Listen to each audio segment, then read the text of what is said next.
Y Sanders, por otro lado, también dice, en una parte, el capitalismo ha hecho que se pierda el respeto por las cosas, por las actividades, y que todo tenga un precio, y que se permita que todo pueda ser sujeto del comercio. Y te dice, por ejemplo, horrorizado, dice que las entradas a una misa papal, había gente que agarró esas entradas para los primeros puestos y después lo vendía. Y te dice, por ejemplo, que en China se dio cuenta que la gente iba, tomaba los turnos de los doctores públicos y después salía afuera y se lo vendía a la gente. Y si tú pagabas, entrabas primero. Y él dice, Sanders, horrorizado por este ejemplo, dice, es que el libre mercado nos ha hecho un mundo en el que nada merece respeto, en el que no hay ámbitos sagrados que no pueden estar tocados por el ánimo de lucro. Y la respuesta que le da James Addison, y que es bastante común incluso en Ecuador, porque en Ecuador tú tienes un debate.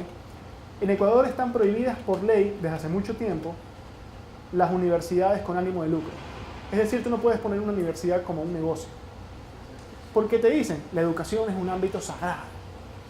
Es un ámbito que no puede ser tocado por el vil ánimo de lucro. No está la satanización bíblica de la que hablamos antes, de que si eres un mercader eres algo vil. Y por ejemplo en Perú hay universidades con ánimo de lucro, y hay universidades sin ánimo de lucro, y hay universidades públicas y hay universidades privadas, y no pasa nada. Esa visión es tremendamente inmoral también para lo que nos importa, porque siempre recuerden cuando le digan, no, eso merece respeto, eso es sagrado. Las cosas no merecen respeto, ninguna cosa merece respeto. Merecen respeto las personas que realizan esas actividades. Las actividades, el ente abstracto, actividad, llámese educación, llámese servicio público, no merece respeto, es un ente abstracto. Son las personas que realizan esas cosas las que merecen respeto. Y si tú dices que una actividad no puede tener ánimo de lucro, es decir, no puede estar en el comercio, tú estás diciendo que tú le prohíbes a otra persona poder ofertar sus servicios de determinada naturaleza o asociarse con otros para ofertar servicios. Se lo estás prohibiendo, le estás prohibiendo que entre en libre interacción con otra persona para poder hacer lo mismo, que se vería beneficiada por un intercambio mutuo de que yo te doy dinero y tú me das clases. ¿Me explico? Porque si usted pone a ver una universidad que busca un ánimo de lucro, es como yo, pero en grandote, digo, con muchos profesores.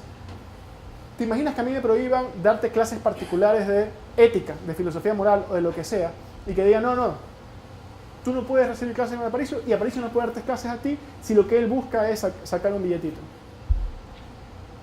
Tú no estás respetando a la persona que quiere llevar a cabo esa actividad. Y tú estás diciéndole, tú no puedes entablar una relación pacífica y mutuamente conveniente con un tercero.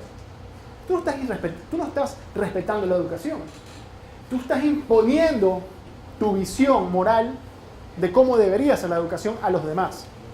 La mayoría de modelos en Estados Unidos, las universidades buenas, no son con ánimo de lucro, son privadas, sin ánimo de lucro. Y quizás, pero ¿por qué prohibirle a otra persona que lo haga para enriquecerse? ¿Por qué te prohíbo a ti que le enseñes arte a alguien y digo, no, tú no puedes hacerlo por ánimo de lucro? Es decir, este señor cree que tú eres un cordero de sacrificio de los demás. Y no puedes tú decirle, yo quiero hacerlo por mi interés. Adam Smith tiene una parte preciosa en La riqueza de las naciones, donde él habla, él fue profesor, pero él es un profesor que se ganó la vida, era muy buen retórico, y se empezó a ganar la vida dando clases particulares a grupos, era un conferencista. Y él decía, lo malo de pagarle un sueldo a los profesores que no dependan buena parte de la aceptación o de la demanda que tengan los alumnos, es que ellos pueden dar lo que sea sin importarle lo que los alumnos demanden o su grado de satisfacción.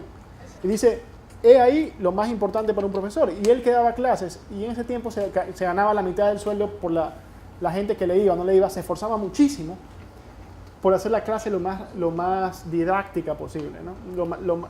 Y decía, había profesores en cambio que no les importaba, ellos iban y se ganaban un buen sueldo, que en ese tiempo había lo que se llama ahora, ¿cómo se llama cuando en una universidad ya estás del otro lado y no te... El tenure. Cuando te nombraban en una posición no te votaba nadie. Y esto supuestamente es para que fomentar la libertad de cátedra, que está bien por un lado, pero los incentivos. Esos profesores en la escuela fiscal ya no tenían un jefe que medía sus resultados. Ahora, también te vas al otro lado y quieres explotarlo y pagarle un sueldo en miseria, y decrece la calidad del profesor. Pero ahí viene que un visionario, un dueño de una escuela que quiere que prolonguen el tiempo, va a tener ese equilibrio en que el profesor se sienta presionado por la competencia, por la elección de los alumnos, pero también pueda ofrecer capacidad, pueda ofrecer calidad. ¿Sí me explico? Eso es un capítulo muy bonito de Adam Smith, en que él habla sobre precisamente lo malo que es la educación pública, cuando ya les garantiza. Y tuve un coloquio hace poco en Guatemala, hablamos sobre este tema, y un tipo que había estudiado mucho los sistemas de educación, cómo reformar los sistemas de educación pública son los más competitivos. Y él decía que la principal reforma que hace falta es que la legislación laboral de los profesores cambie para que los puedan echar en cualquier momento, porque así se van a preocupar de que no pase eso que te pasó a ti. Y bueno, y con esto termino. Muchas gracias. Tienen las redes de Ecuador Libre para lo que necesiten, así que muchísimas gracias por su atención. Hasta luego.